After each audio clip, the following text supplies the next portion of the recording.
After I warned my wife not to travel with her male boss, my wife texted, "We'll be back on Monday. I'll explain everything later." I replied, "Good. My lawyer loves stories." Her calls didn't stop after that.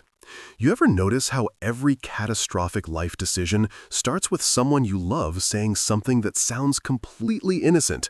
Like, "I'm just going to the store real quick," and then they come back 3 hours later with a new haircut, a rescue parrot, and zero explanation. Well, that's exactly the vibe I got when my wife Chloe dropped the conversational equivalent of a grenade into our Tuesday night pasta dinner and casually mentioned she was flying out for a team building conference with her male boss Daniel. Yeah, Daniel, the same Daniel who spent 6 consecutive months calling me Larry at company barbecues because he thought it was the height of comedic genius. Even after I corrected him roughly 47 times and contemplated getting my name legally tattooed on my forehead just to drive the point home. I laughed when she told me, but it wasn't one of those genuine laughs where your soul feels light and everything's okay with the universe. No, this was the kind of laugh that comes from deep in your gut, the place where all your red flags are stored in alphabetical order, cross-referenced by date and level of concern. This was the "I'm silently updating my life insurance policy and wondering if WebMD has a section on emotional trauma" kind of laugh. The kind of laugh that says, "I heard you, I'm processing this information, and I'm already 3 steps ahead planning my exit strategy while simultaneously hoping I'm just being paranoid." "It's just business, babe," Chloe said, twirling her fork in her carbonara like she was auditioning for a cooking show instead of potentially torpedoing our marriage. She had that tone. You know, the one where everything sounds reasonable and you're the crazy person for even questioning it.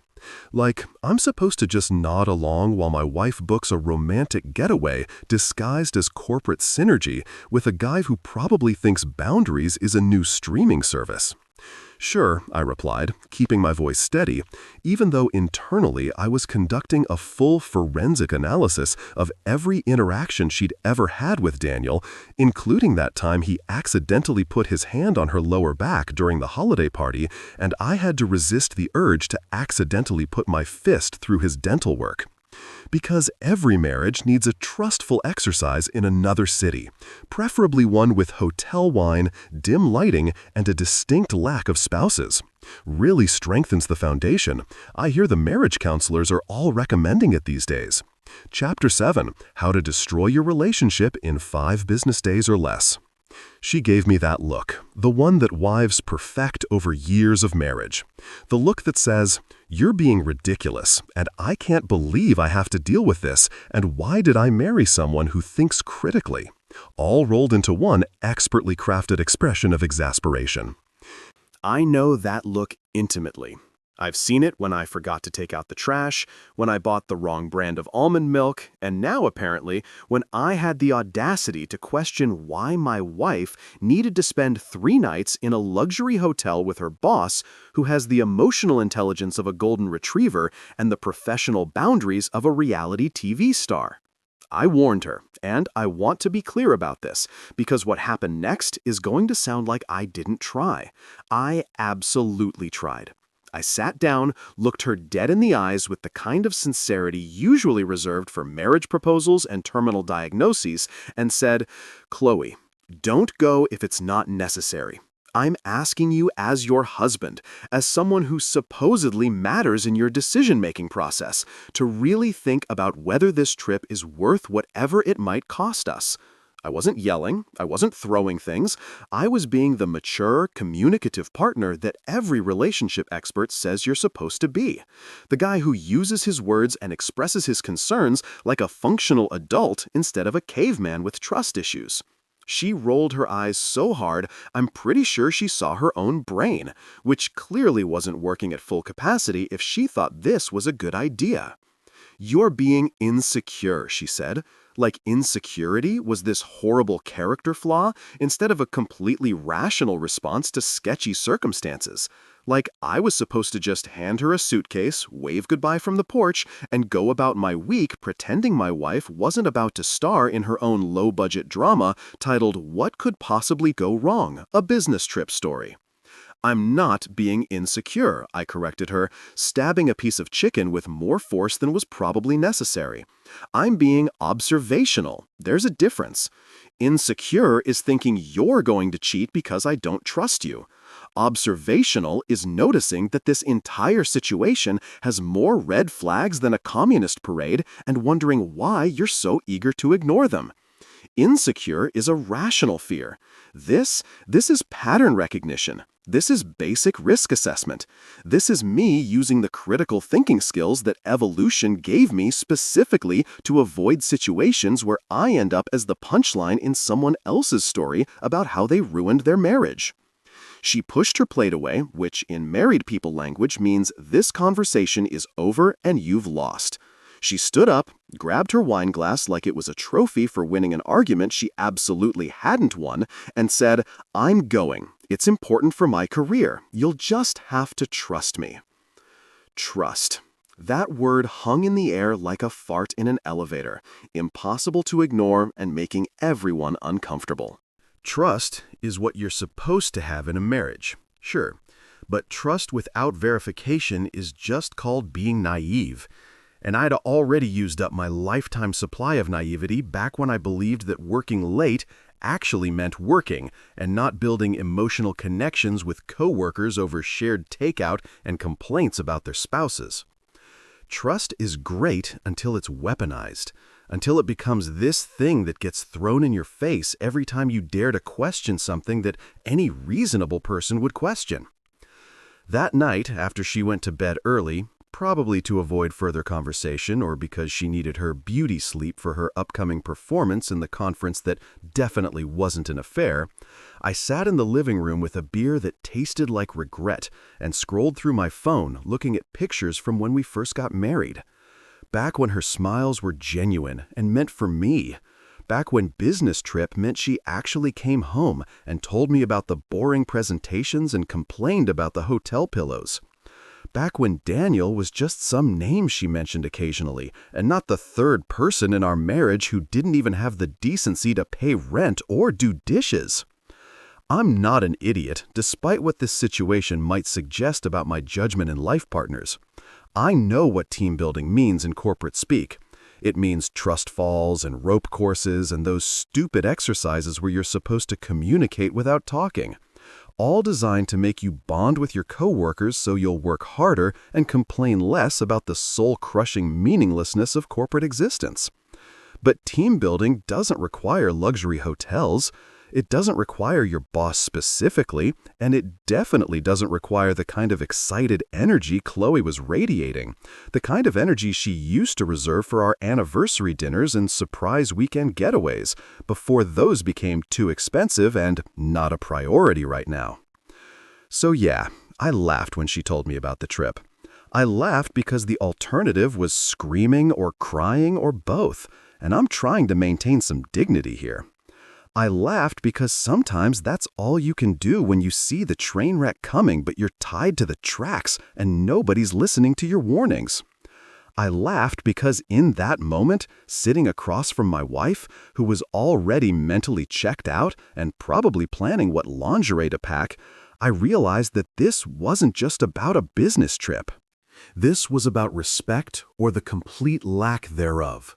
This was about her choosing to do something she knew would hurt me, something she knew would damage us, because whatever she was getting from Daniel and this conference was apparently worth more than what we had built together over 7 years of marriage. But sure, Chloe, it's just business. Just like the Titanic was just a boat ride. Just like Hiroshima was just a bad day. Just like this marriage is just a temporary arrangement until something better comes along. I heard you loud and clear, babe. Message received, decoded, and filed away for future reference in the legal proceedings that I'm definitely not already planning in the back of my mind like a chess player who sees checkmate 6 moves ahead.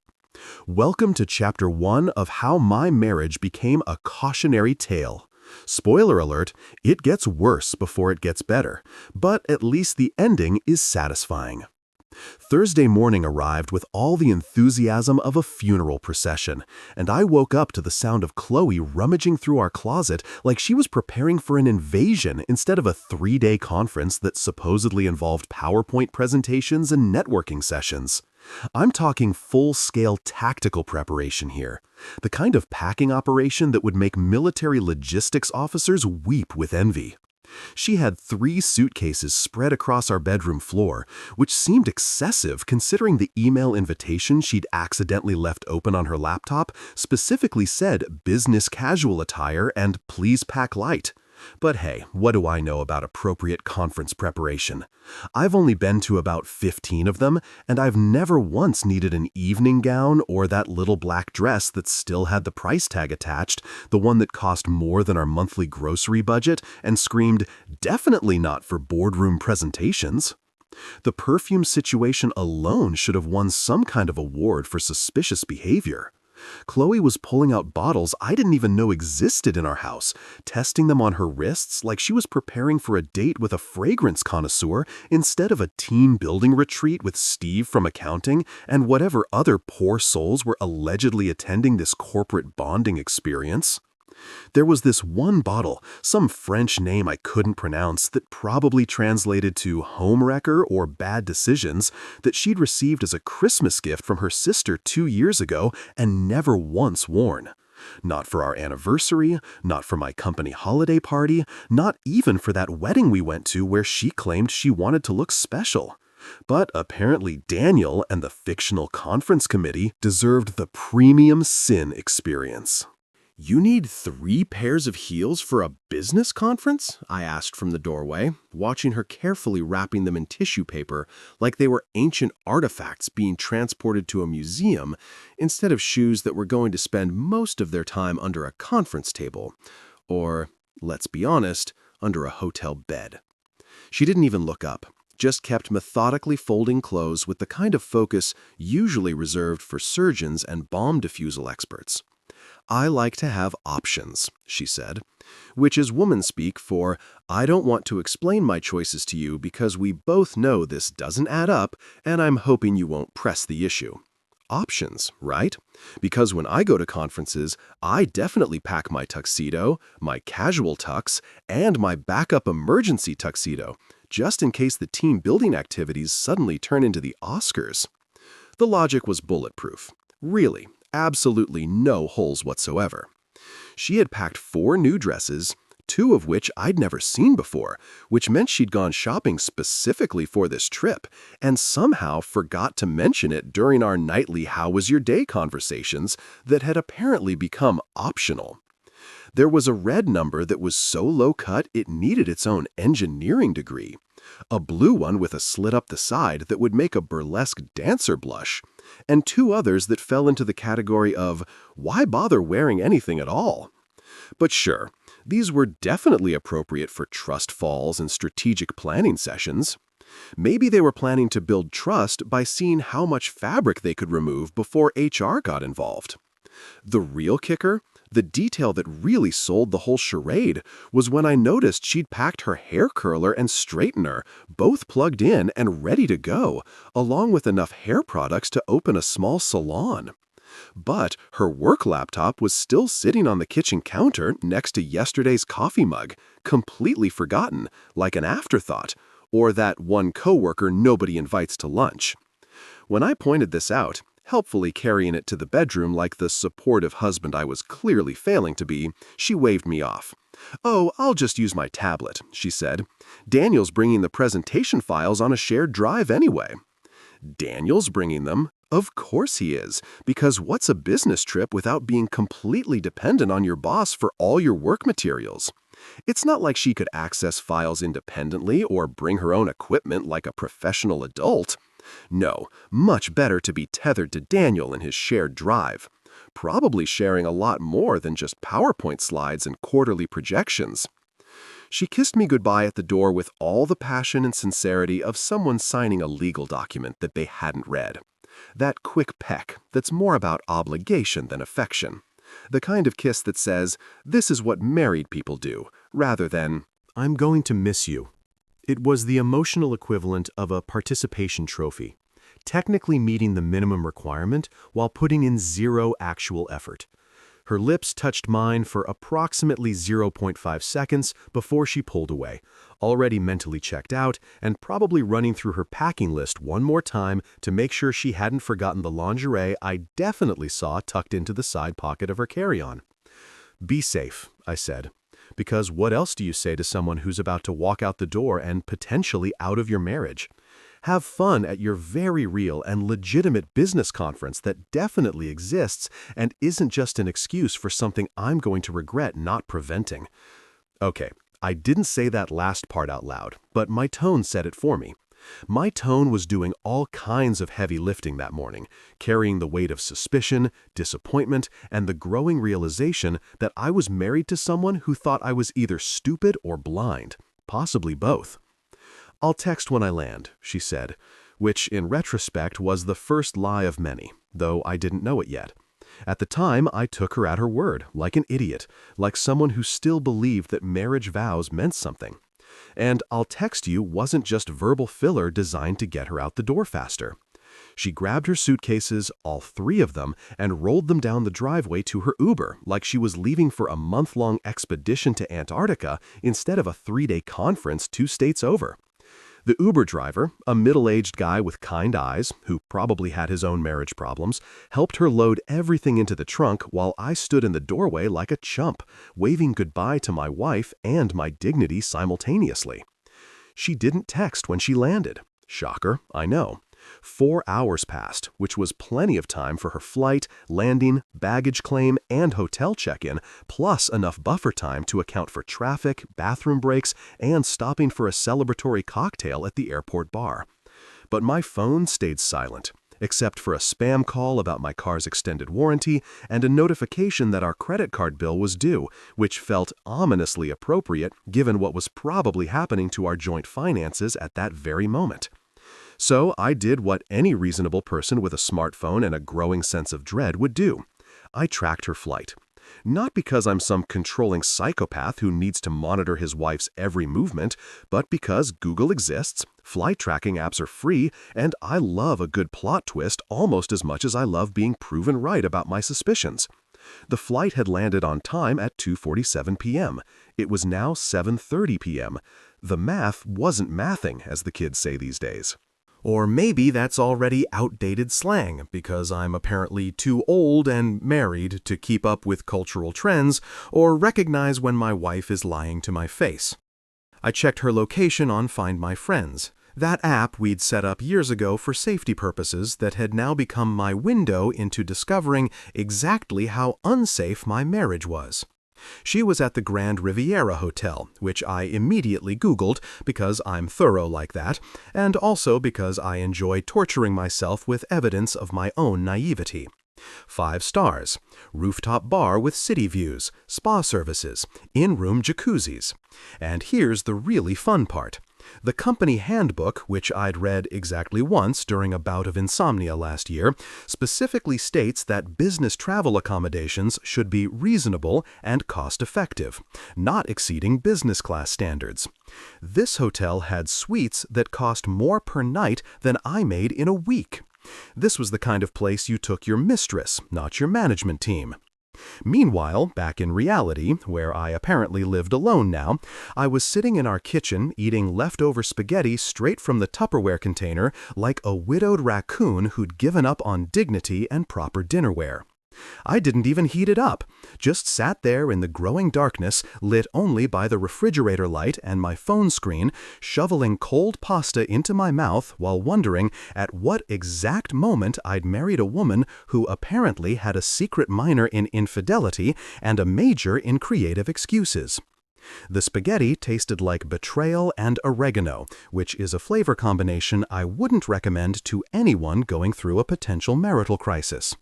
Our dog Max, a golden retriever who usually lost his mind with excitement whenever Chloe came home, just looked at me with those knowing eyes that dogs have. The ones that say, "I could have told you this was coming, but you don't speak dog. And also, I'm more interested in whether you're going to finish that spaghetti." Even the dog knew something was off. Even the dog could sense that the pack dynamics had shifted. That alpha female had abandoned the den for shinier territory and better-smelling males, who probably gave her treats and told her she deserved more than a husband who remembered anniversaries and did half the housework. I poured myself a whiskey, the good stuff we'd been saving for special occasions, and decided that discovering your wife's true priorities definitely qualified as special, if not particularly joyous. The bottle was a gift from my father, given to me on our wedding day, with the advice to save it for when you really need it. Dad always was perceptive. He'd met Chloe exactly 3 times before giving me that bottle. And now I wondered if he'd seen something I'd missed, some fundamental incompatibility or character flaw that I'd been too in love or too stupid to recognize. When exactly had I married a motivational speaker for corporate affairs?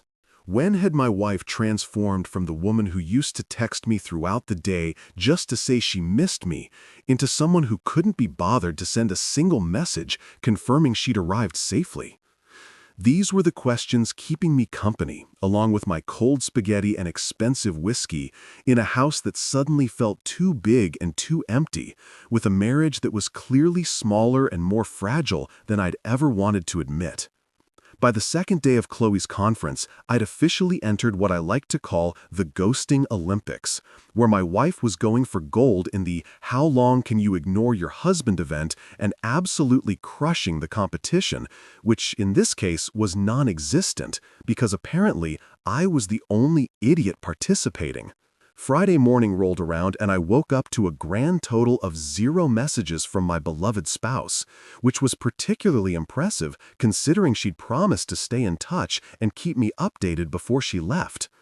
I guess those promises had the same shelf life as gas station sushi, expired before they even got started. I sent my first text around 8 in the morning, right after my coffee and right before my existential crisis really kicked into high gear. "How's the conference?" Simple, straightforward. The kind of message that doesn't sound accusatory or needy. Just a concerned husband checking in on his wife, who was supposedly in a different state, learning about quarterly projections and synergistic team dynamics, or whatever corporate buzzwords they were pretending to care about. I watched the little delivered notification pop up. Watched it sit there like a tombstone marking the death of prompt communication, and went about my day trying not to check my phone every 45 seconds like some kind of anxious teenager waiting for his crush to notice him. 7 hours later, right around 3 in the afternoon, when I was seriously considering filing a missing person report, or at least a missing spouse report with the Better Business Bureau, my phone finally buzzed with her response. 7 hours to respond to a 4-word question. I've had slower responses from customer service chatbots and government agencies. "Crazy schedule," her text read. Like that explained the communication blackout. "Barely sleeping. Miss you though." And there it was. The heart emoji deployed like a tactical weapon designed to neutralize suspicion and make me feel guilty for even questioning her radio silence. The heart emoji, that little piece of digital emotional manipulation that's supposed to make everything okay. Supposed to convince me that someone who can't be bothered to send a text for 7 hours definitely still loves me and isn't currently involved in activities that would violate our marriage contract. Yeah, because when you genuinely miss someone, when you're lying awake at night thinking about your partner and wishing they were there, you definitely express those deep feelings through a mass-produced cartoon heart that requires 0 effort and even less sincerity. It's the emotional equivalent of those thoughts and prayers posts people make after tragedies, technically acknowledging the situation while doing absolutely nothing of substance.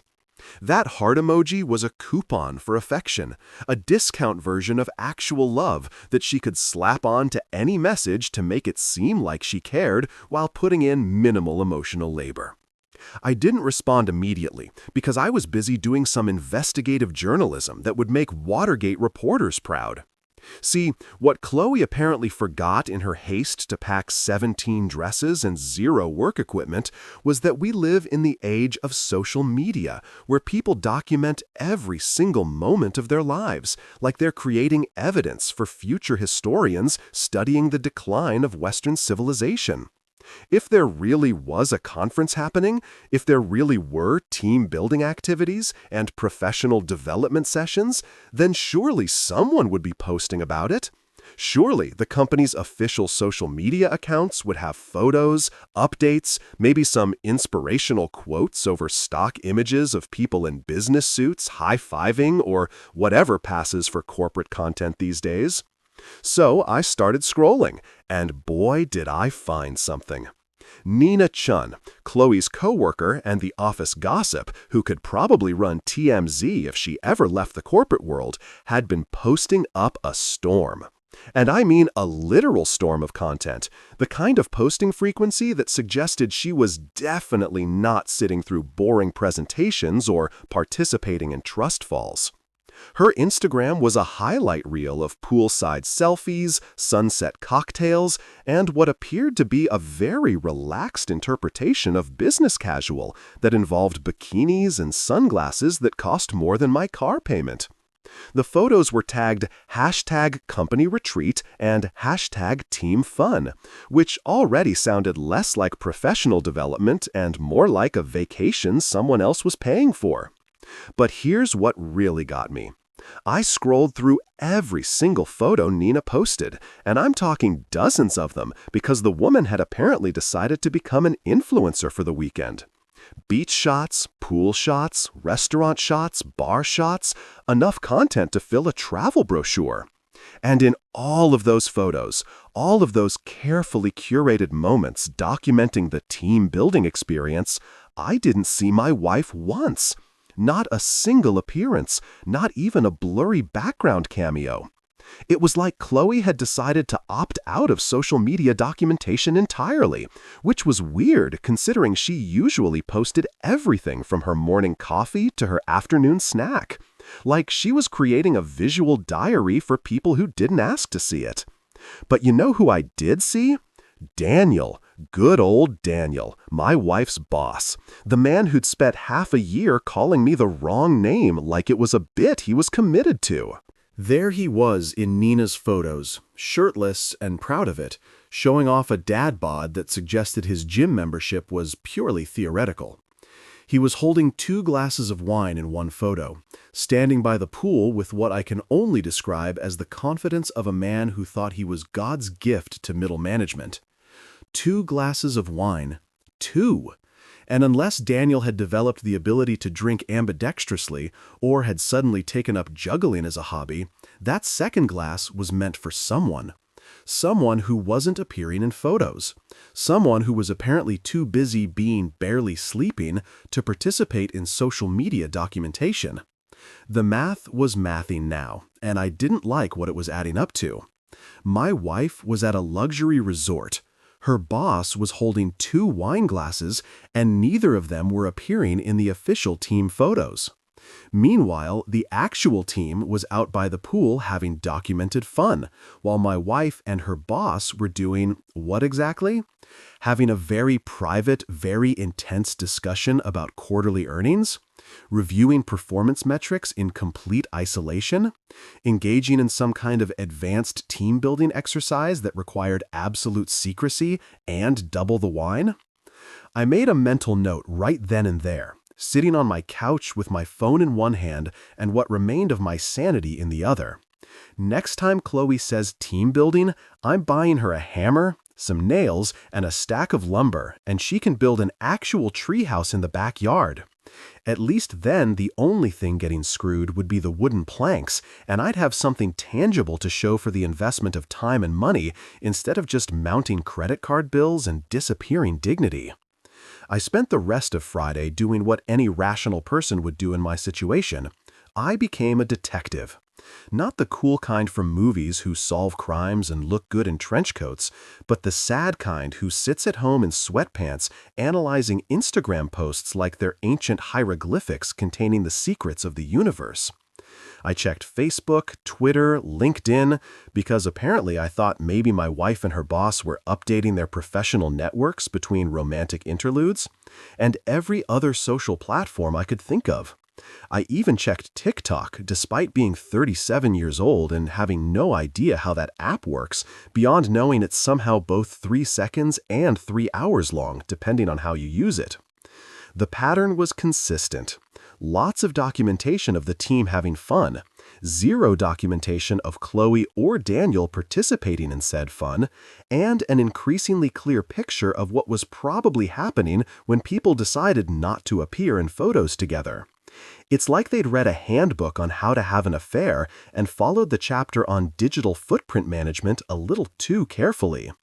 Don't post together. Don't tag each other. Maintain plausible deniability. The only thing missing was a burner phone and a fake mustache. I texted her again that evening because apparently I'm a glutton for punishment, and also because some small, stupid part of me wanted to give her a chance to prove me wrong. Saw Nina's posts. Looks like everyone's having fun. Where are you in all the photos? It was a test, a gentle one, phrased like curiosity instead of accusation.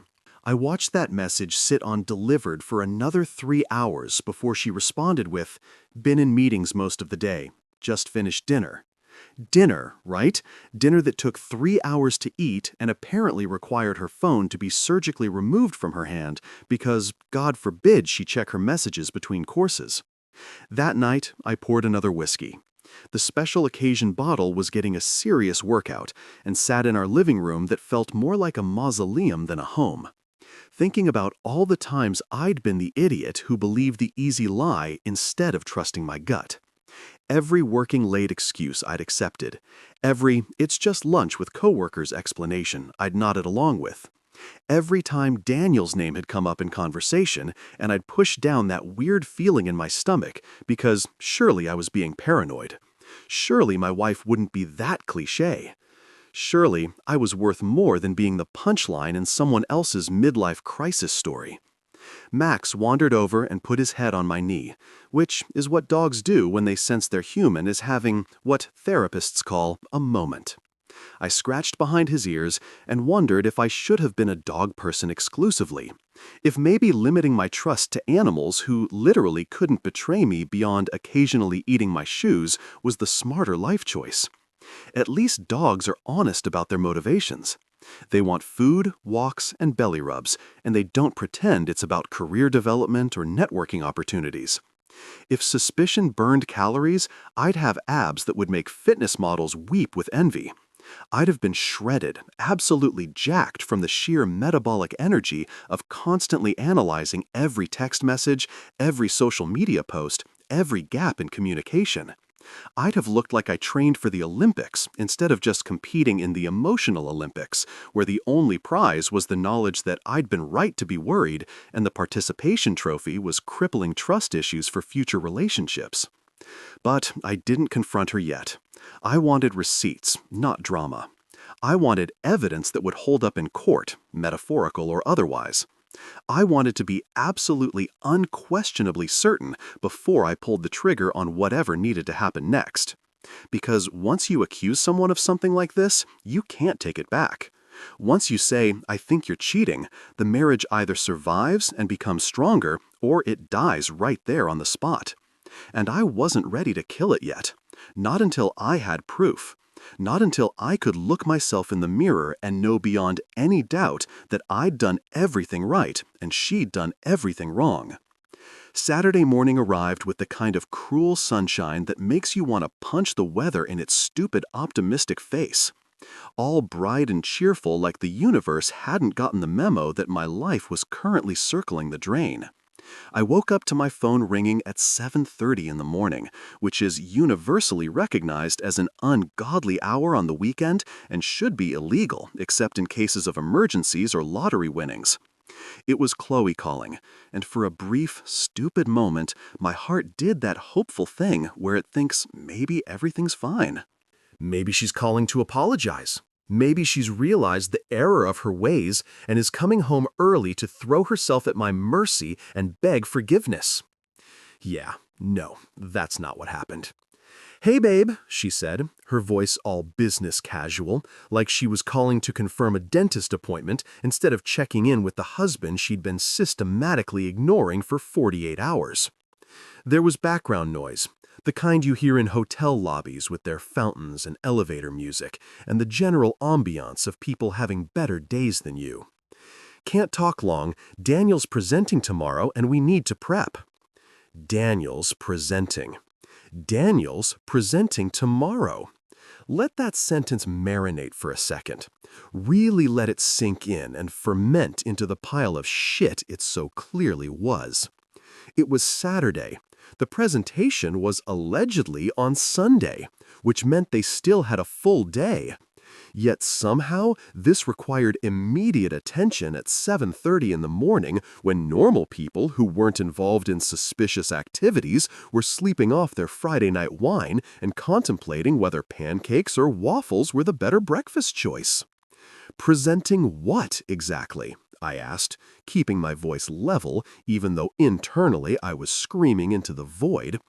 His midlife crisis? Because I've got to say that's been pretty well documented already. Maybe he could use some of Nina's Instagram photos as visual aids. Really drive home the point about authentic leadership or whatever corporate nonsense you people pretend to care about.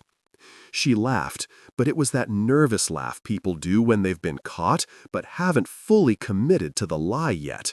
That weird sound that's half genuine amusement and half, "Oh, he's onto me." It was the audio equivalent of someone sweating through their shirt during a polygraph test. "You're funny," she said, which is what people say when you're not being funny at all, but they need to fill the silence with something other than the truth. "Look, I really have to go. We'll talk more when I get back." And then she hung up just like that. Didn't wait for me to respond, didn't ask how I was doing, didn't inquire about Max or the house or whether I'd burn the place down in a fit of justified rage. Just hung up like I was a telemarketer she'd been too polite to dismiss earlier. I stared at my phone screen, at her contact photo from 2 years ago when we'd gone to that beach resort for our anniversary, and she looked at me like I was the only person in the world who mattered.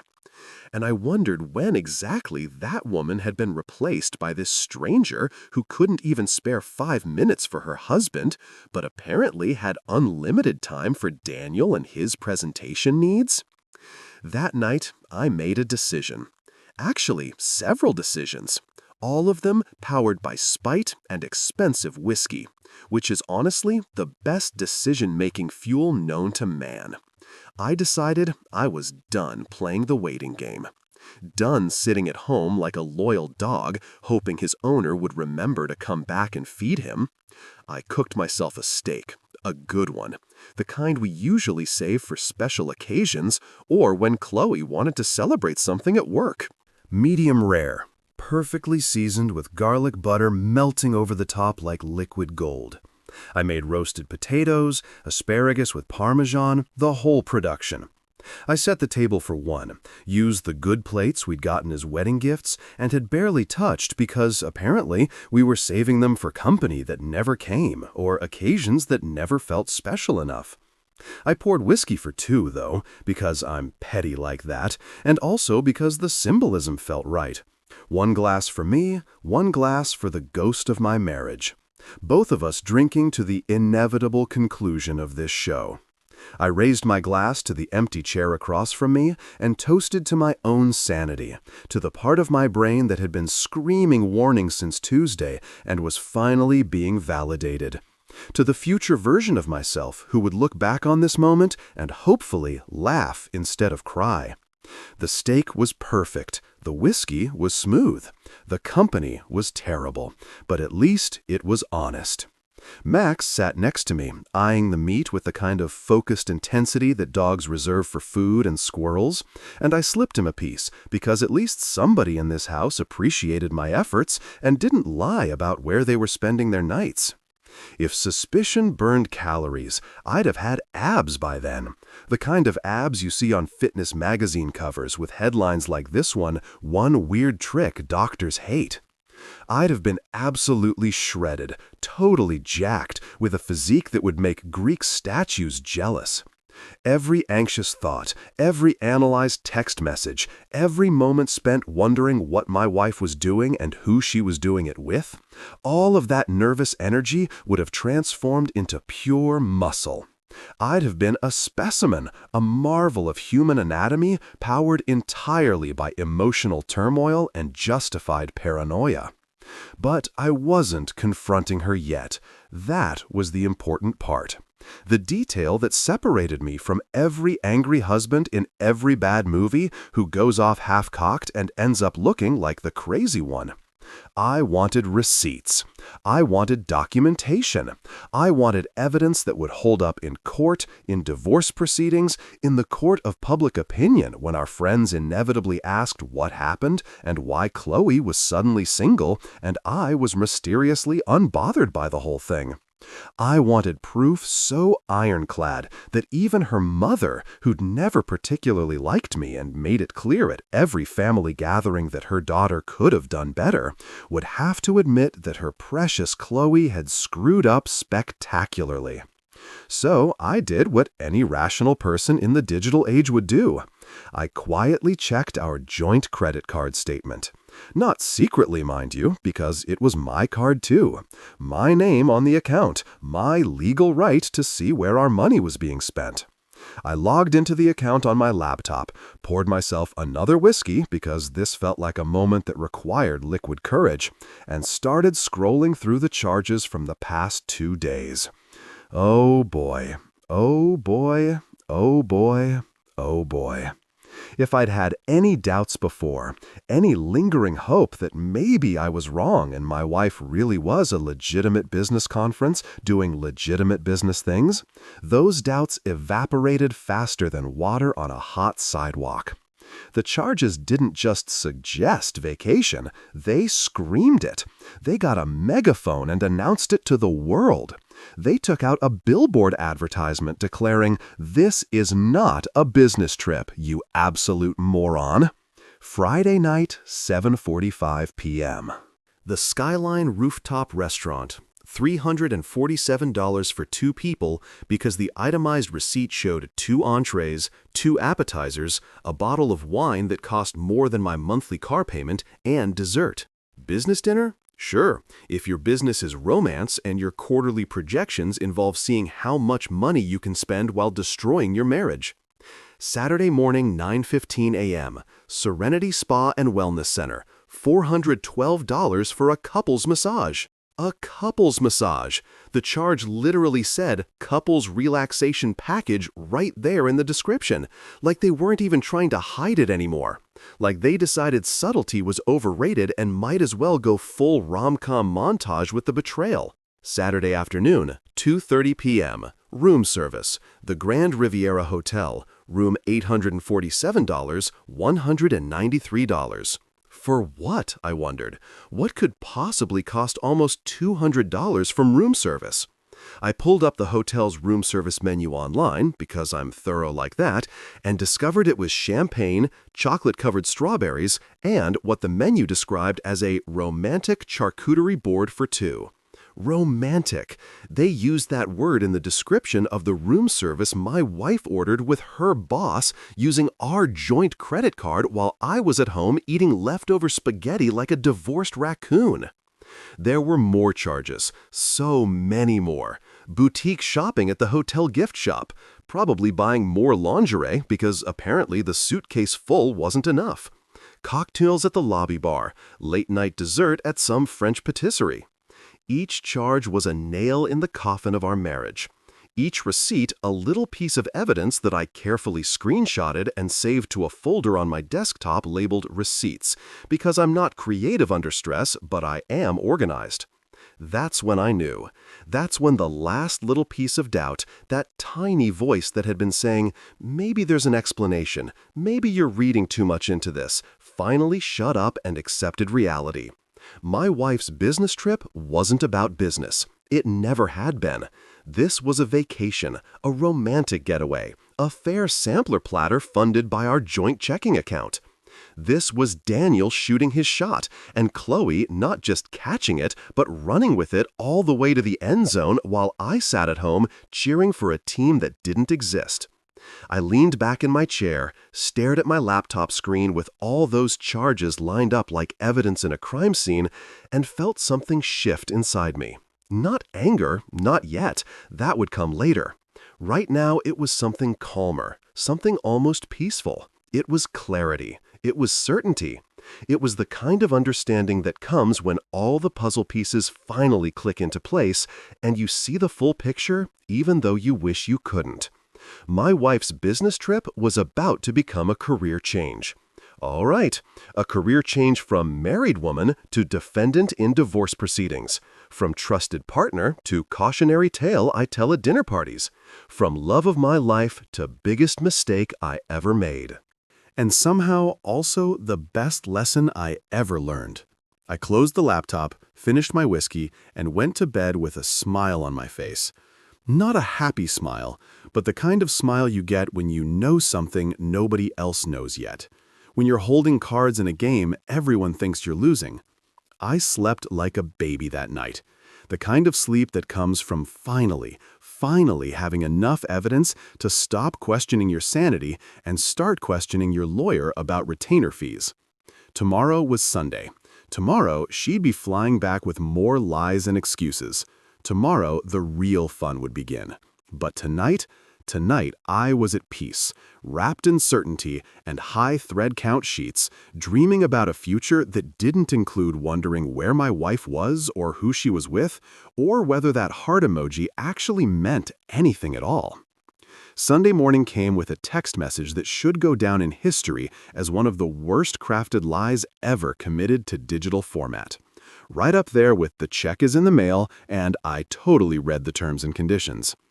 I was sitting at the kitchen table drinking coffee that tasted like victory and spite in equal measures when my phone buzzed with Chloe's message at exactly 9:37 a.m.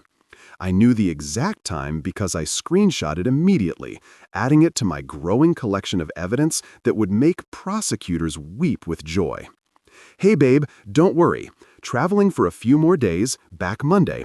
I'll explain everything later. I read it once, then twice, then a third time because surely I'd misunderstood something. Surely my wife hadn't just casually extended her 3-day business trip without asking, without discussing, without even pretending this was a mutual decision between two adults who were supposedly equal partners in a marriage. Don't worry, she said, like worry was the issue here, and not the fact that she just unilaterally decided to spend more time away from home. More time with Daniel, more time charging romantic dinners and couples massages to our credit card, while I sat here wondering if I should change the locks or just burn the whole house down for the insurance money. Traveling for a few more days. Not the conference got extended, not my boss needs me to stay for additional meetings, just traveling, like she was some free spirit backpacking through Europe, instead of a married woman who'd apparently forgotten that marriage involves communication and consent, and not just doing whatever the hell you want because you feel like it. And that sign-off, that beautiful piece of manipulation, I'll explain everything later. Later. The universal word people use when they don't have a good explanation now and are hoping you'll either forget to ask or they'll have time to craft a believable lie. I stared at that text message like it was a work of art, a masterpiece of terrible decision-making and worse communication skills. This was it. This was the moment where I could either continue being the understanding husband who waited patiently for explanations that would never come, or I could be the guy who finally grew a spine and called bullshit on the whole operation. Guess which option I chose? I smiled. And it wasn't one of those sad smiles or nervous smiles or even angry smiles. This was pure, unfiltered satisfaction. The kind of smile you get when you're about to deploy a nuke and you know the target has no idea it's coming. My fingers moved across the keyboard with the kind of purpose usually reserved for writing resignation letters or final exam essays. Crafting a response that was only 7 words long but carried the weight of an encyclopedia of disappointment. Good. My lawyer loves stories. Send. And just like that, peace entered my soul like a goddamn dove carrying an olive branch made of justice and self-respect. I watched the message change from sending to delivered to read in the span of about 10 seconds, which told me everything I needed to know about how closely Chloe was monitoring her phone, despite being so busy with her extended business traveling that she couldn't possibly communicate like a normal human being. The response was immediate. And by immediate, I mean 5 minutes later, her phone started ringing with the kind of desperation usually reserved for people calling 911 or trying to reach their drug dealer. One call, then 3 more in rapid succession, then 12. Because apparently Chloe had forgotten that you can't call someone into compliance, that you can't dial away the consequences of your actions like you're ordering pizza. Each call I ignored brought me more joy than the last. A little burst of serotonin every time my phone screen lit up with her contact photo, and I swiped it away like I was playing the world's most satisfying mobile game. When the calls didn't work, she switched to texts, because nothing says I respect you in our marriage like harassment via multiple communication platforms. What does that mean? She wrote. Like the sentence, "My lawyer loves stories," was some kind of ancient riddle requiring a PhD in linguistics to decode. Like there was any ambiguity whatsoever in what I just said. Like lawyer was a word with multiple meanings and she couldn't quite figure out which one I was referring to. I took my time responding, made myself another coffee, fed Max, who was probably the only family member who deserved my attention at this point, and then finally typed back with the kind of casual energy you use when discussing the weather or what's for dinner. Exactly what it sounds like, sweetheart. That sweetheart was a nice touch, I thought. That little sprinkle of passive-aggressive affection that really drove home how absolutely done I was with this entire situation. It's amazing how fast people find Wi-Fi when their secrets get signal strength. Suddenly, the woman who'd been barely sleeping and so busy had all the time in the world to blow up my phone, like it was New Year's Eve and she was the fireworks display. More calls came through, each one more desperate than the last.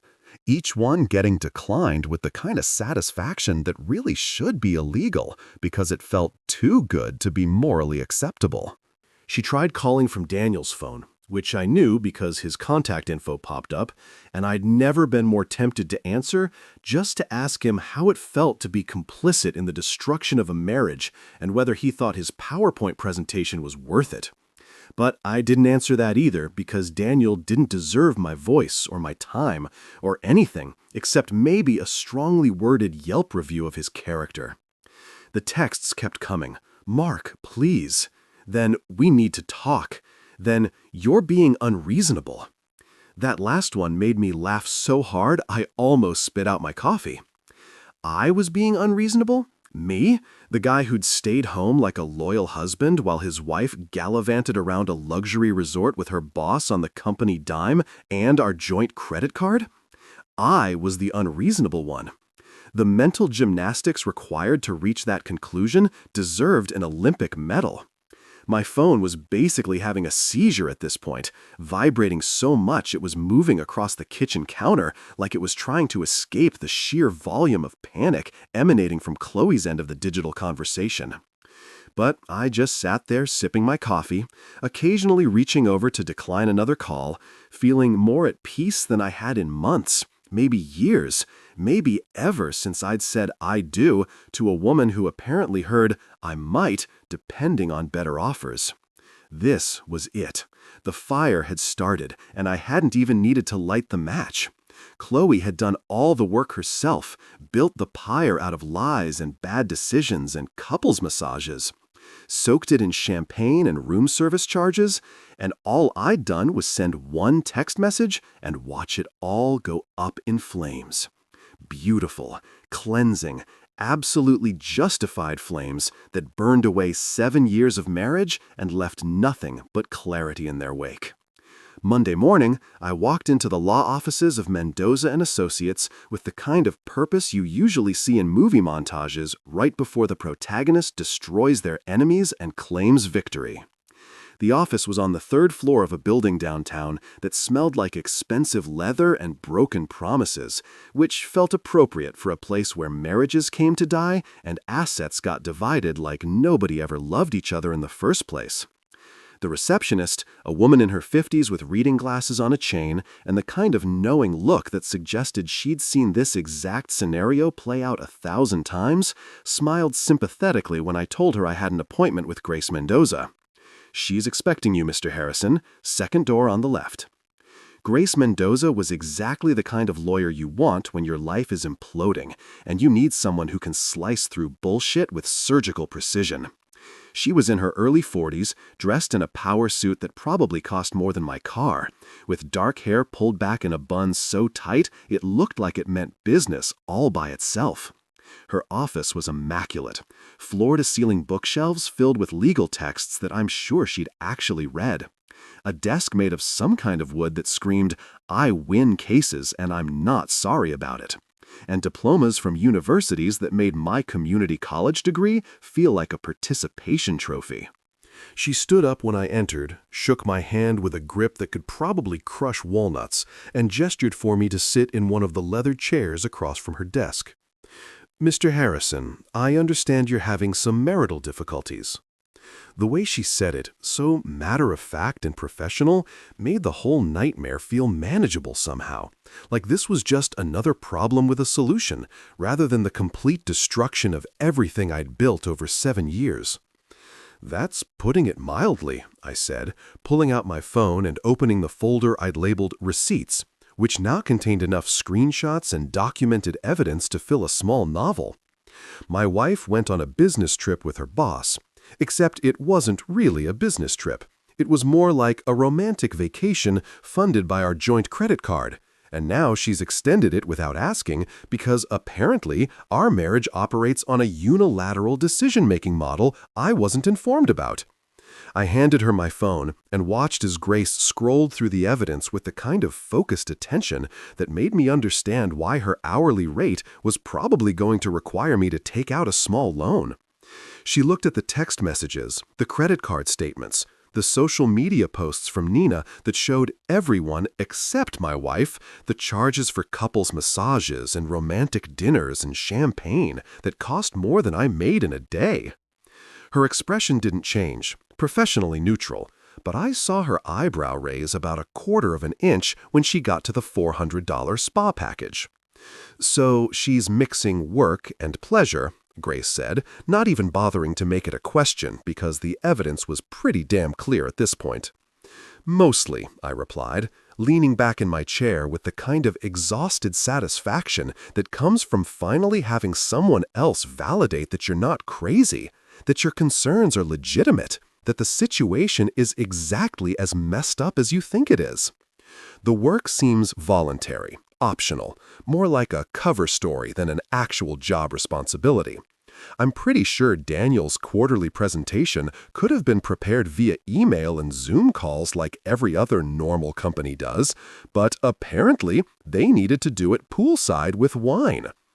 Grace actually smirked at that, a tiny crack in her professional demeanor that told me she'd heard variations of this story before and had probably stopped being surprised by human stupidity somewhere around her 3rd year of practice. She handed my phone back and leaned forward, elbows on her desk, fingers steepled, in that way lawyers do when they're about to tell you something important. "So, what are we going for here, Mr. Harrison? Do you want this clean or loud? Do you want a quiet divorce with minimal drama, or do you want to make a statement? Because I can do either, but the approach changes everything." I didn't even have to think about it. "Clean," I said immediately. No shouting, no scandal, no dramatic confrontations that end up on social media or at family dinners for the next 20 years. Just legal poetry. Just clean, efficient, undeniable paperwork that makes it very clear who screwed up and who's walking away with their dignity intact. Grace nodded like I'd passed some kind of test, like I'd given the right answer that would make her job easier and my life better. Smart choice. Loud is satisfying in the moment, but expensive in the long run. And trust me, you don't want to spend the next 5 years in court battles over who gets the coffee maker. We'll file for divorce on grounds of adultery with the evidence you've provided. In this state, that affects asset division. You've got documentation, timestamps, financial records. This is about as clean as these things get from an evidence standpoint. She started typing on her computer, pulling up forms and documents with the kind of efficiency that made it clear she'd done this so many times she could probably do it in her sleep. We'll need to move quickly while the evidence is fresh and before she has time to craft a narrative or hide additional assets. I'll have the papers drawn up by end of business today. How do you want to handle service? You can have a process server deliver them, or we can arrange for her to be served in a more private setting if you prefer. Whatever's fastest and most official, I said. I'm done being considerate of her feelings when she clearly hasn't been considerate of mine. She extended her vacation with her boss without asking. She can receive divorce papers without a courtesy warning. Seems fair to me. By the time I left Grace's office an hour later, the wheels were in motion. Papers were being prepared, a strategy was being formulated. My financial assets were being protected. Everything was happening with the kind of professional efficiency that made me wish I'd called a lawyer 3 days ago instead of spending the weekend spiraling into whiskey and detective work. Though, admittedly, the detective work had been necessary to build the case that was now being assembled with terrifying precision. I stopped at a bakery on the way home because spite and sugar go together like peanut butter and jelly, like coffee and mornings, like adultery and divorce proceedings. I ordered a dozen cupcakes, custom decorated with little messages written in frosting. The baker, a cheerful woman in her 20s who was way too happy for someone working with buttercream at 10 in the morning, asked what I wanted them to say. Can you write "Best wishes, Daniel" on half of them and "Congratulations on your freedom" on the other half? I asked, sliding my credit card across the counter. She paused, looked at me with eyes that suddenly understood this wasn't a celebration in the traditional sense, and smiled knowingly. Rough day? Rough weekend, I corrected, but it's getting better by the hour. I left with a pink box full of passive-aggressive baked goods and a lawyer who was probably already drafting the kind of legal documents that would make Chloe regret every decision she'd made since Thursday morning. Grace Mendoza deserved a tip, maybe a bonus, possibly a statue erected in her honor for being the kind of professional who could take your worst day and turn it into a strategic victory. If I had to pay her hourly rate for the next few months, it would be worth every penny, just to know that someone with her level of competence and ruthless efficiency was on my side. Nothing says closure quite like cupcakes that say "best wishes" to the man who helped destroy your marriage. And nothing says "I'm winning this divorce" quite like having Grace Mendoza in your corner with a folder full of evidence and a law degree she clearly knew how to use.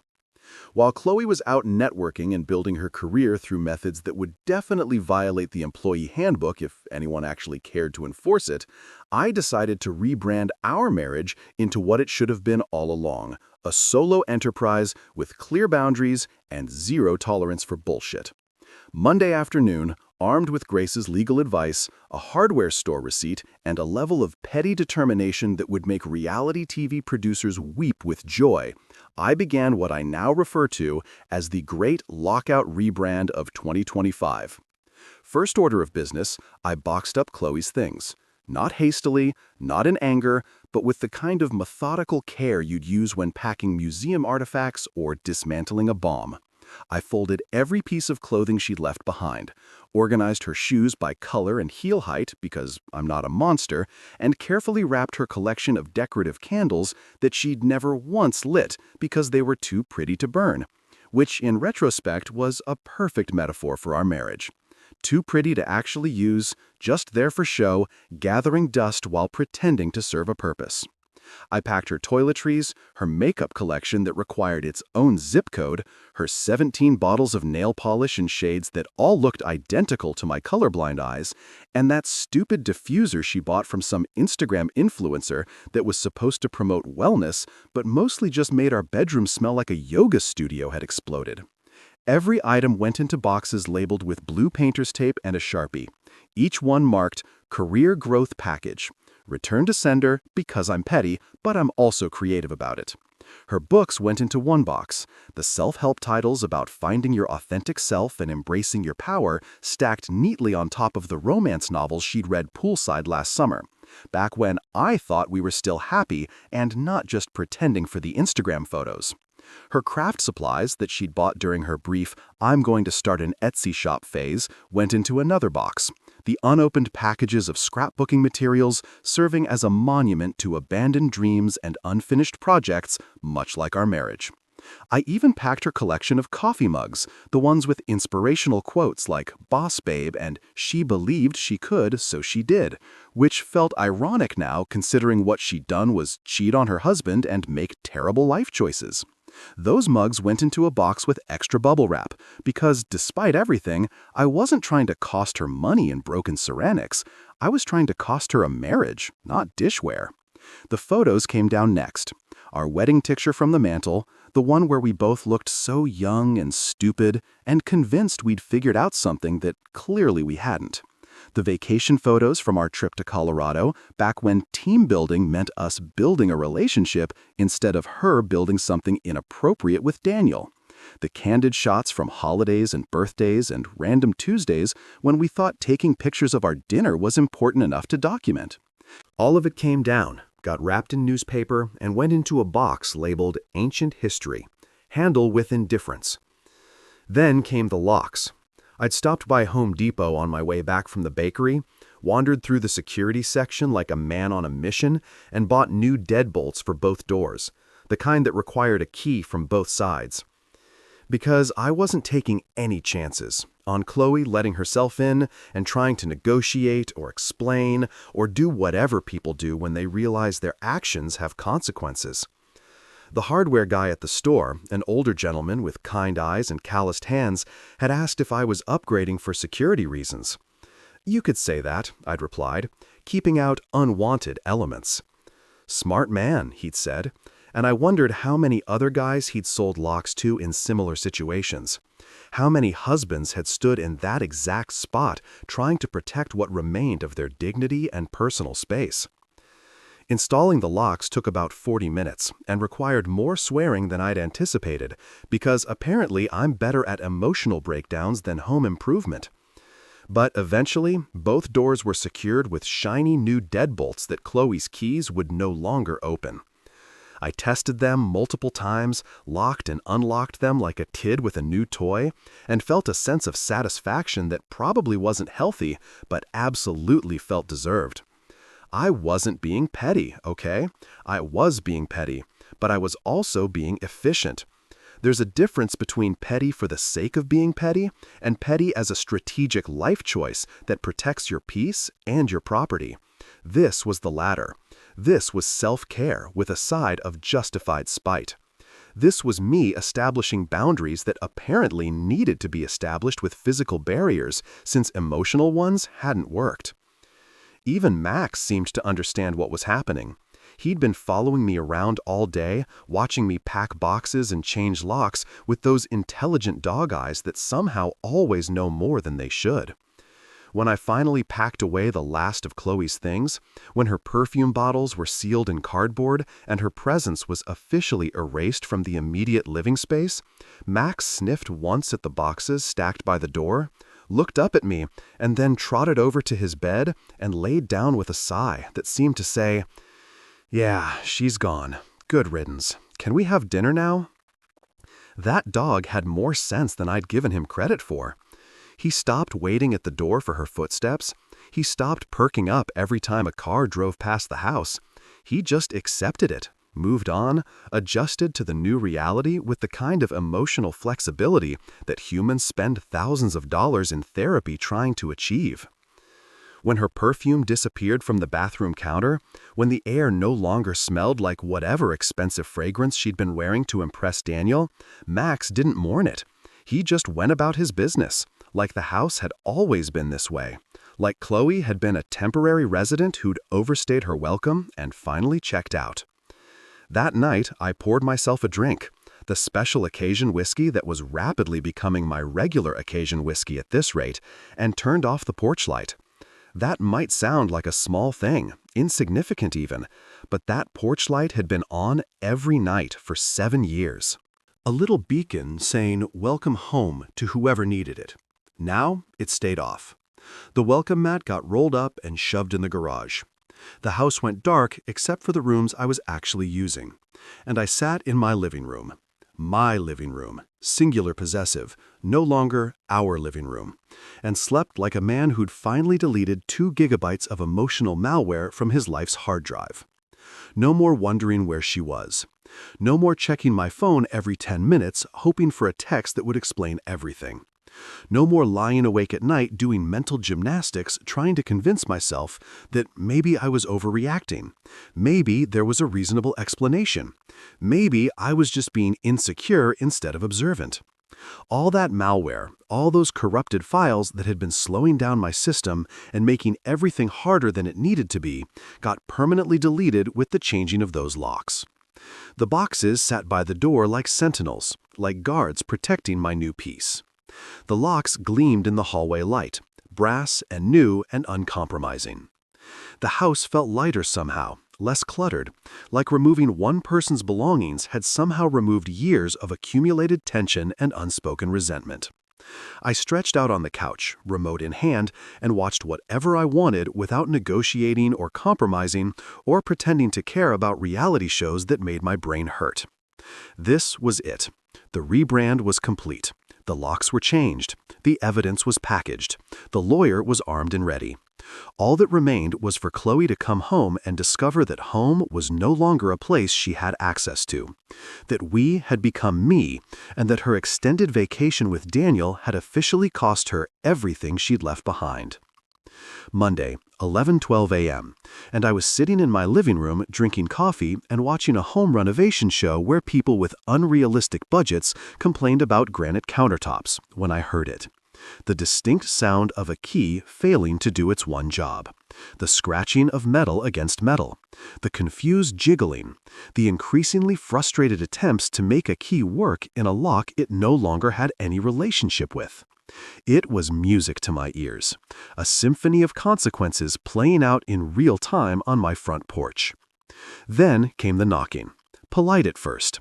The kind of knock you do when you think there's been some kind of mistake, some simple misunderstanding that can be cleared up with a conversation. Tap, tap, tap. Mark, Chloe's voice came through the door, confused but not yet panicked. Mark, my key's not working. Are you home? I took a long, slow sip of my coffee, savoring both the dark roast and the moment. Max looked up at me from his spot on the couch, tail wagging slightly, clearly wondering if we were going to acknowledge the person at the door or just continue enjoying our peaceful morning. I scratched behind his ears and counted to 10, letting her knock again before I responded.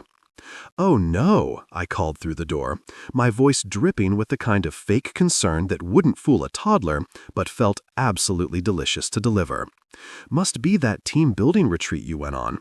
Guess they changed the locks on honesty too, and the effects are spreading to actual locks.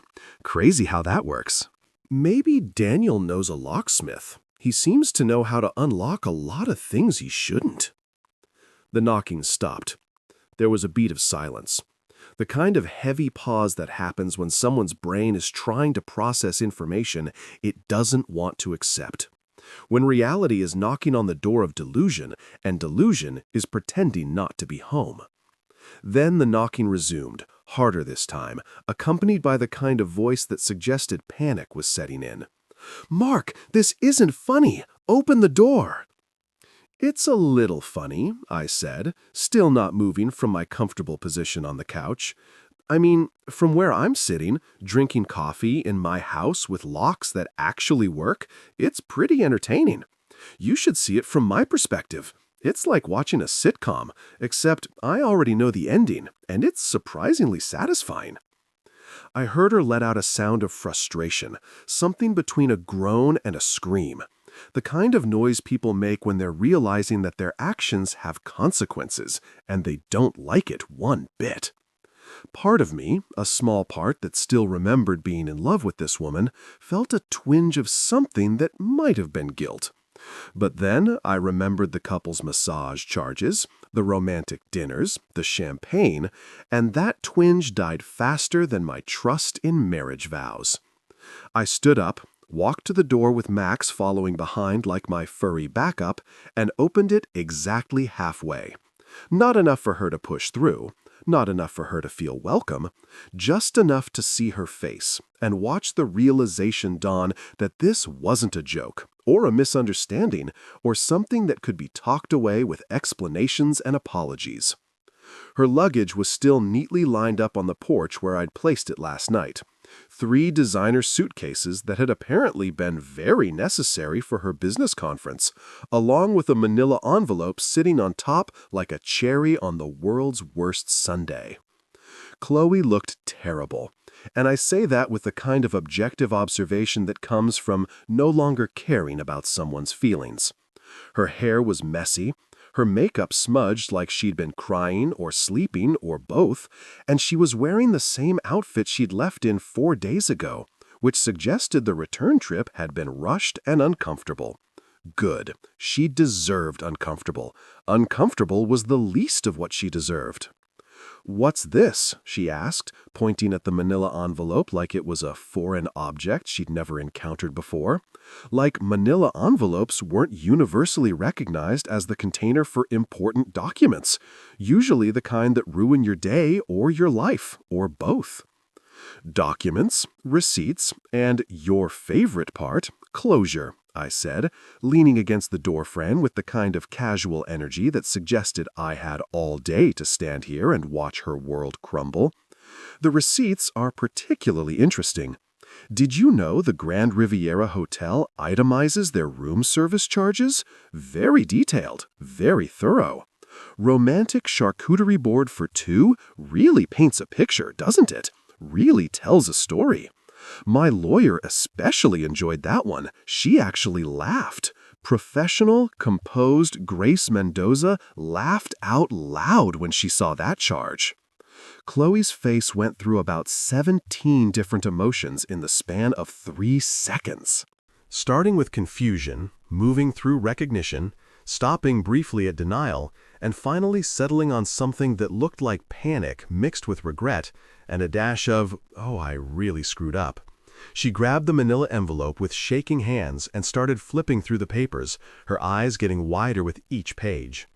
The divorce filing, the credit card statements highlighted in yellow, the screenshots of text messages, the printed social media posts, the timeline I created showing every charge and every lie. It was all there, organized alphabetically and chronologically, because if I was going to end a marriage, I was going to do it with the kind of attention to detail that would make accountants weep with pride. "It's not what it looks like," she said. And I actually laughed out loud because that's what everyone says when they've been caught doing exactly what it looks like they were doing. It's the universal phrase of people who've run out of good lies and are desperately hoping that confidence alone will carry them through. "Then it must be performance art," I replied, examining my fingernails like this conversation was boring me instead of giving me life. "Experimental theater, maybe. The Unfaithful Wife, a study in bad decisions. Very avant-garde, very bold. I especially liked Act 2, where you charged a couples massage to our joint credit card. That was a nice touch. Really showed your commitment to the craft. Method acting at its finest." She started crying then, actual tears streaming down her face, and part of me waited to feel something. Sympathy, maybe? Regret? Some kind of softening that would make me question whether I was doing the right thing. But nothing came. I just stood there, hand on the door, watching her cry like I was watching a commercial for something I had no intention of buying.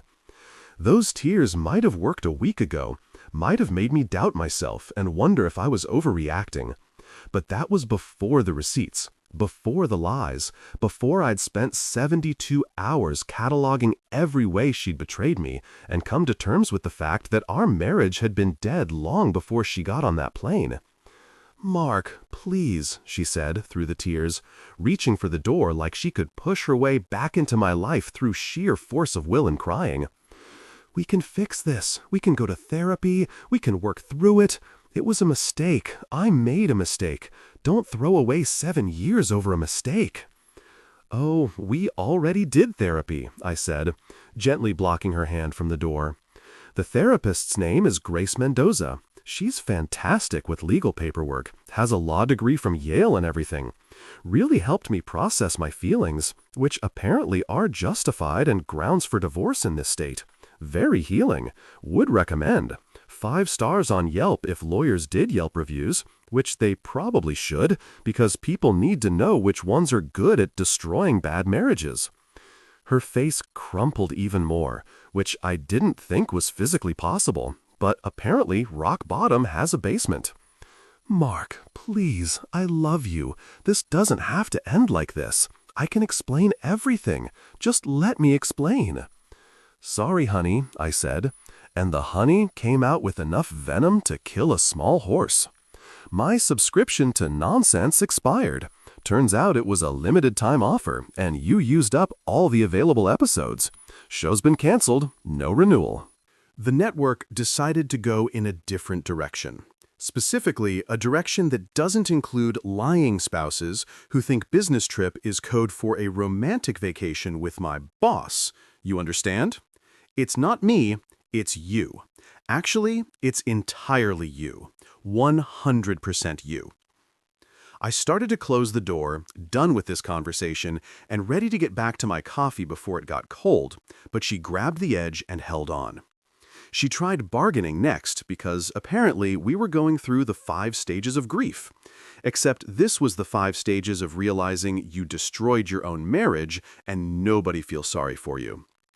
Her hand was still on the door, knuckles white from gripping the edge like it was a life raft, and she was drowning in a sea of her own terrible decisions, which honestly wasn't that far from the truth. "We can fix this, Mark," she said again, voice desperate now.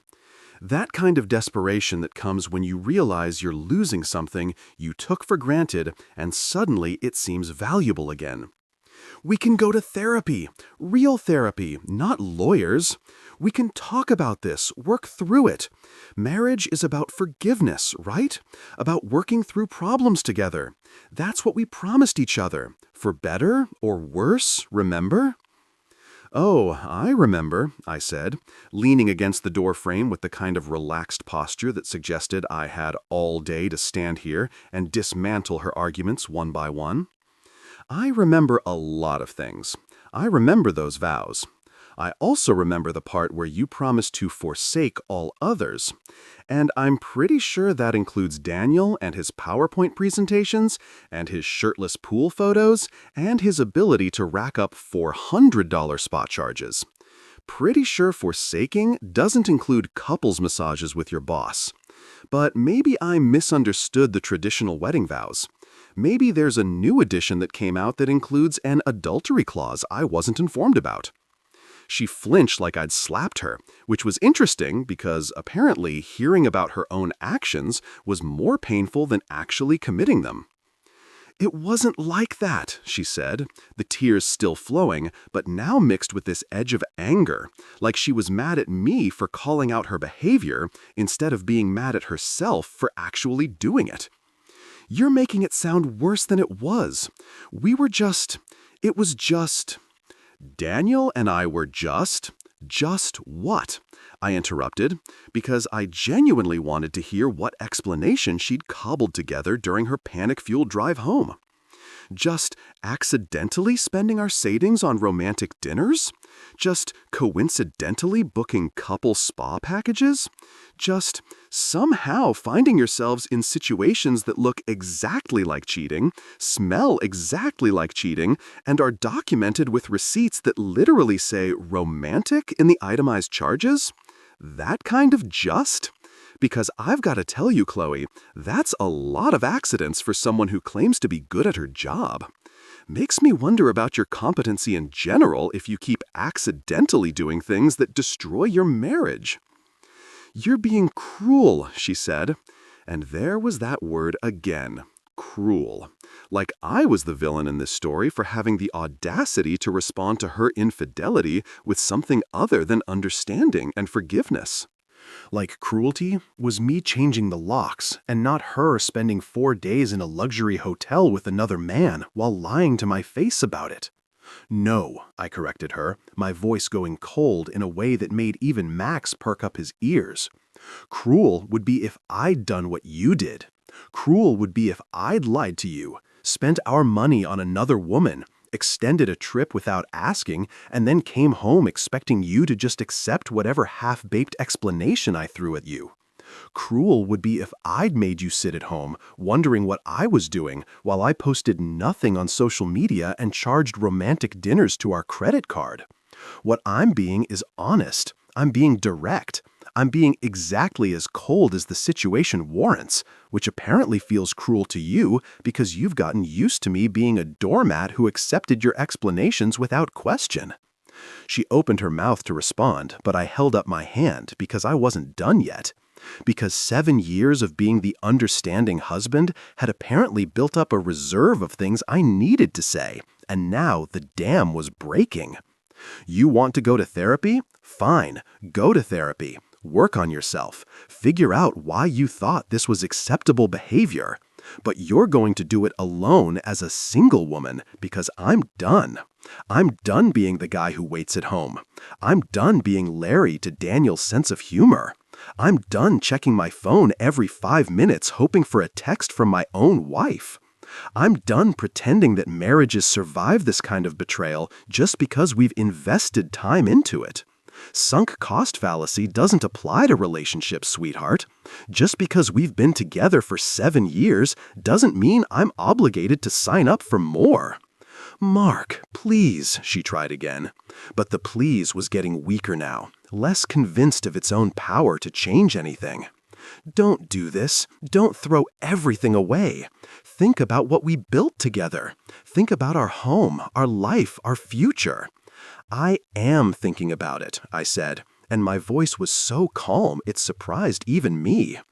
I'm thinking about how I built a life with someone I thought I knew, someone I trusted, someone who turned out to be completely different than who I thought she was. I'm thinking about how our home became a place where I waited alone while you were out building a different future with someone else. I'm thinking about how every time you said I love you for the past few months, maybe longer, I don't even know anymore, you were already planning this, or doing this, or thinking about this. I'm thinking about all of it, Chloe, and you know what conclusion I keep coming to? That I deserve better. That I deserve someone who doesn't need a business trip to remember they're married. That I deserve honesty and respect and basic human decency, none of which you've shown me since you got on that plane Thursday morning. She was full-on sobbing now, the kind of crying that makes your whole body shake. And I waited to feel something other than vindication. Waited for the guilt to kick in, for the part of me that had loved her to resurface and make this harder. But it didn't come. There was just this clear, cold certainty that I was doing exactly the right thing, that this was the only acceptable response to what she'd done, that being kind now would just be another form of being a doormat. "You're heartless," she said through the sobs. And I actually laughed at that, because the irony was so thick you could cut it with a knife and serve it at one of Daniel's romantic dinners. "No," I said, shaking my head with a smile that probably looked terrifying because it was genuine. "Just upgraded from naive to logical, from trusting to observant, from doormat to person with boundaries and self-respect. Heartless would be if I'd stopped loving you years ago and just stayed for convenience. What I am is someone who loved you enough to be completely destroyed by what you did, and who loves himself enough not to let that destruction become permanent. There's a difference." She started to say something else, probably another variation of please or we can fix this or some other phrase designed to buy time and create doubt. But I was done with the conversation. I'd said what I needed to say. She'd heard what she needed to hear. And standing in this doorway wasn't going to change anything except make my coffee get cold and waste my time.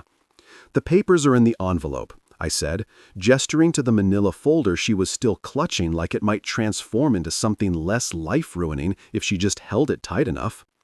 My lawyer's contact information is on page 3. Her rates are reasonable, her track record is excellent, and she doesn't put up with bullshit, which is refreshing after dealing with your explanations for the past 5 months of working late that I now realize were probably not actually work-related.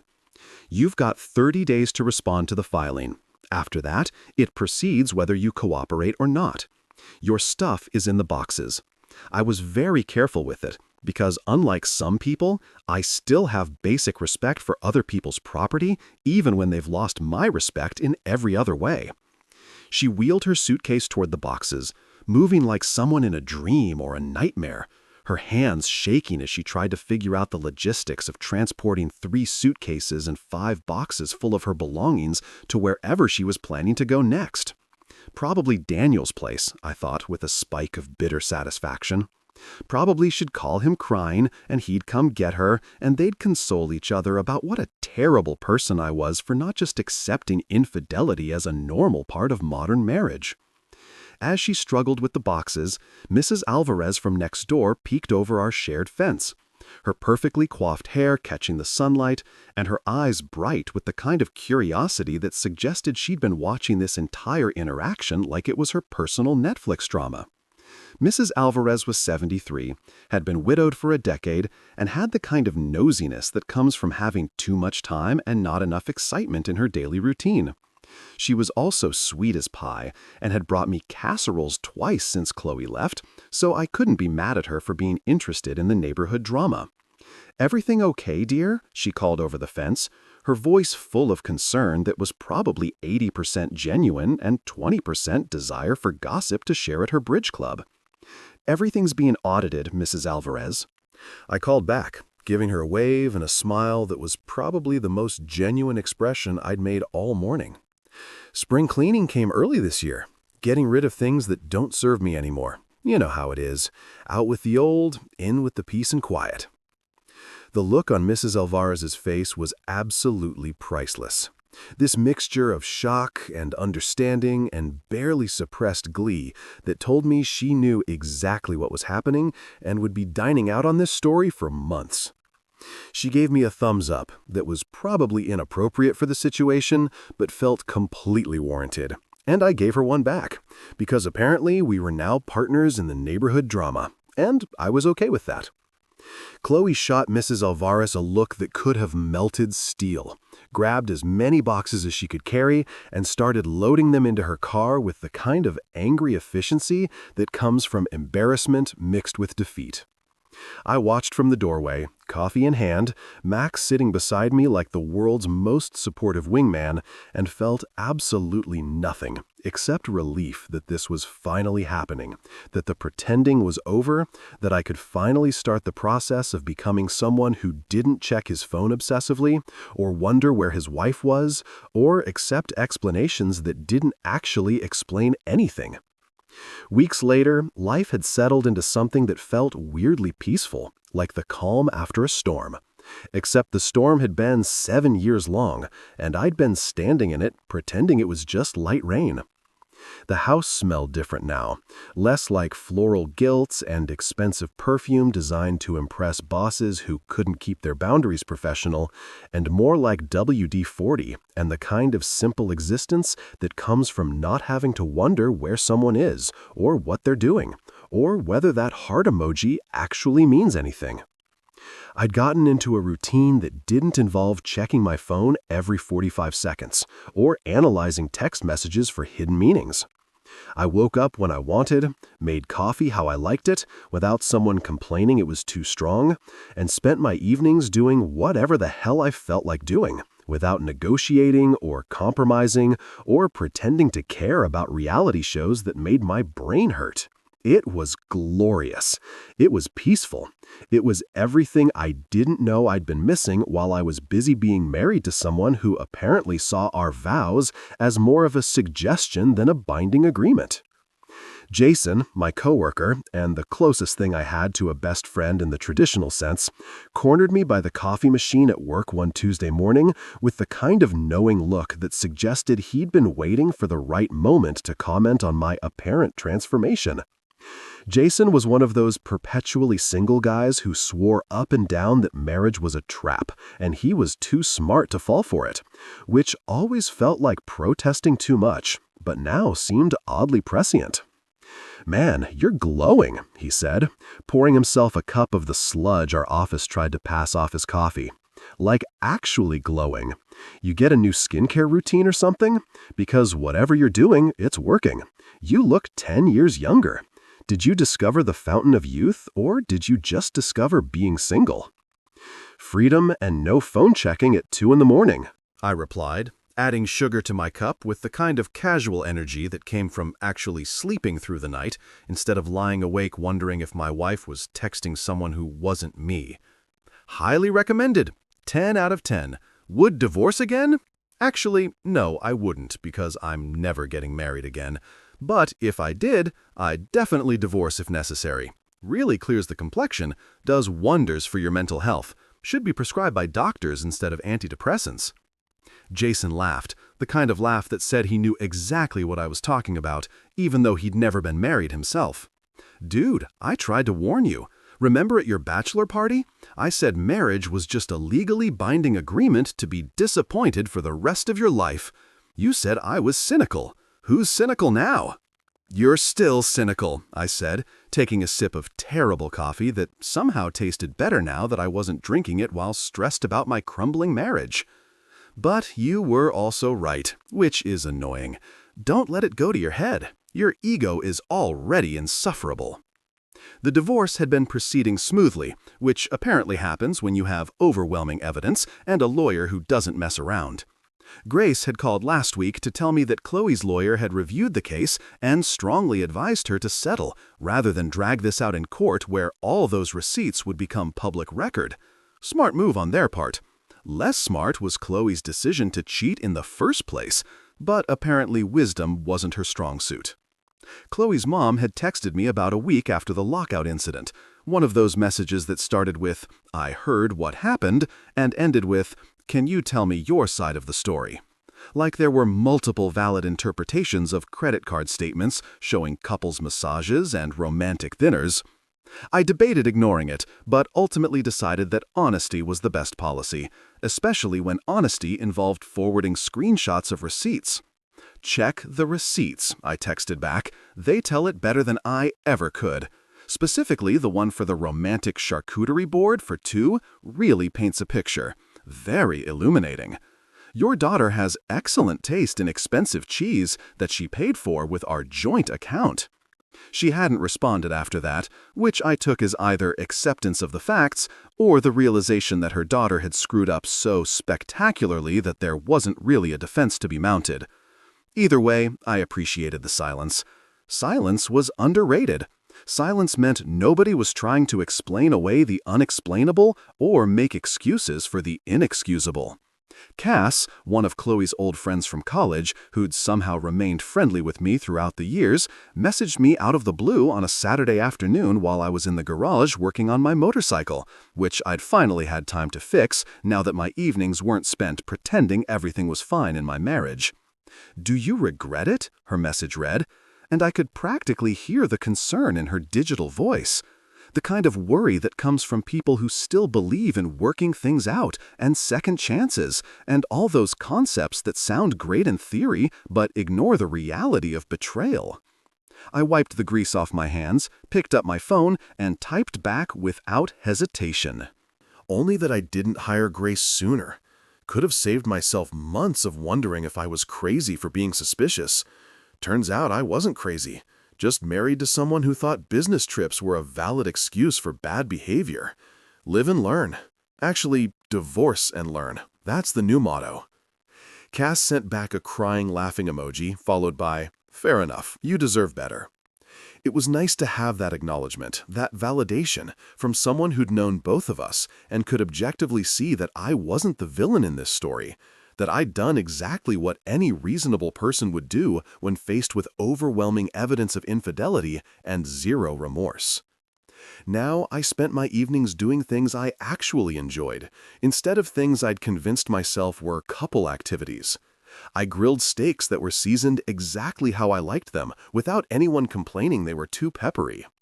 I fixed my motorcycle, that 1987 Harley Sportster I'd bought before the wedding and barely touched during the marriage because Chloe thought it was dangerous and a waste of money. Ignoring the irony that her romantic getaway with Daniel had cost approximately 3 times what the bike was worth. I watched sports without commentary from someone who didn't understand why grown men cared about balls going into nets or over lines. I listened to music at volumes that weren't unreasonable just because someone else had different preferences. I existed in my own space on my own terms, and it felt better than any marriage had ever felt, which probably said something profound about the state of that marriage, but I was too busy enjoying my freedom to analyze it too deeply. The moral of this entire story, if there was one, beyond "don't marry people who think company retreats are legitimate excuses for infidelity," was simple. Never argue with liars. Don't engage in debates about what happened or what things mean or whether you're overreacting. Just hand them paperwork. Let the lawyers and the receipts do the talking.